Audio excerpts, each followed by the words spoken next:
And now, Legal Perspective with Nick Clekis.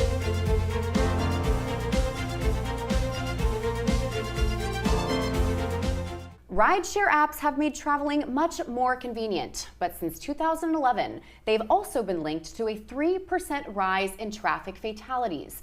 And when accidents happen, the fine print can leave both passengers and drivers in the rear view.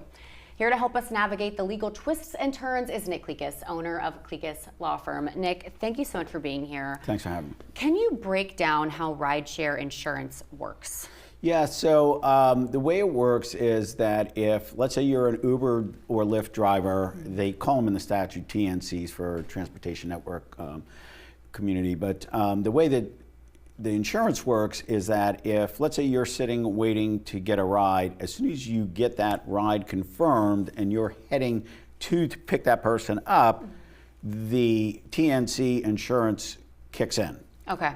And same with once the person gets in the car, until the ride is over, that insurance covers them. And now what if a passenger has called the car and is waiting and they get hit or something terrible happens? Does Uber or Lyft have any control over that or any hand in that? Not until they enter the vehicle. Okay. And what is the amount of coverage? $1 million. Okay. And does it differ depending on if I call, a regular car or if I call, an SUV, a Cadillac? Does it differ at all? I don't think so. I think once the coverage is engaged, it's the $1 million coverage. Okay.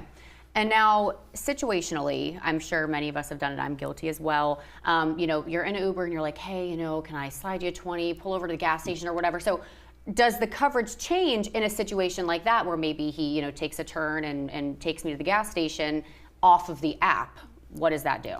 Yeah, so frolic and detour. So if, let's say you're with a group of girls and the destination is, a hotel, and then you say, hey, can you just take me 2 blocks to my house? That 2 blocks is not going to be covered because you're not going through the app. The coverage ends at that stop. And so you think you're getting a deal by giving them $20 to go somewhere else, but that $1 million is gone, and you get struck by another vehicle or this guy hits a telephone pole, and there's no coverage. So even if you're an Uber driver, but we're pals, so I slide you a 20, pay you under the table, even though you are an Uber driver, if it's not through the app, no coverage. Correct, it doesn't trigger. Okay. And what if an Uber is hit by an uninsured driver? So that time that we did this segment on insurance, you remember in South Carolina, like regular car insurance, if you have a policy, it automatically comes with uninsured motorist coverage. Same thing with the Lyft, the TNC, Uber stuff.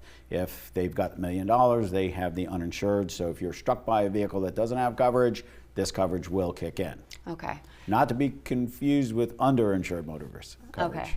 So really quick, so uninsured, so that is just that insurance will hopefully kick in a situation like that. It will. Okay, it will kick in. So in addition to everything we just discussed, is there anything in specific that passengers should know ahead of using these rideshare apps? Well, that's what I was alluding to with the underinsured motorist coverage. The TNC coverage usually does not provide for underinsured motorist coverage.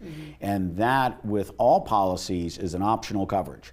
And so what does that mean? That means if, let's say you have a $1,000 policy, $50,000 per accident, $100,000 per person for liability, you have that in uninsured coverage as well. But underinsured, you have to ask for it and say, I want that. And so what does that mean? That means if you're in the Uber and you get struck by somebody that only has minimum limits and you're catastrophically injured and there's no other coverage, you want to make sure that you have underinsured motorist coverage that will stack on top, because the TNC coverage may not provide it. So you've got to either look to the driver of the Uber or to your own policy. And so I encourage everybody to make sure that you look at your deck page and see that you have UIM, underinsured motorist coverage, in equal amounts to your liability. Okay, so everybody, UIM. Everybody should have it. Okay, and also, is there anything that drivers should know? If they want to drive for these rideshare apps, is there anything that they should be keyed in on? Well, they probably want to have the UIM as well. Yeah, of course. UIM, and there's also the MedPay policy. That's another optional policy that costs like $10 or $20 a year for $1,000 in coverage, and it applies in every situation, whether you're a passenger in a Lyft or you're a passenger in my car, you're a pedestrian on the street. You get that MedPay And if a lawyer's handling your case, they don't get any of that money. The adverse doesn't get an offset. You just get that money dollar for dollar. So in addition to getting UIM, get MedPay. Okay, perfect. If you happen to be in a rideshare accident or any other legal issues, legal questions, 843-900000000, Clekis.com is where you can go. Nick, always a pleasure. We're Thanks back for having me. after this. This has been Legal Perspective with Nick Clekis.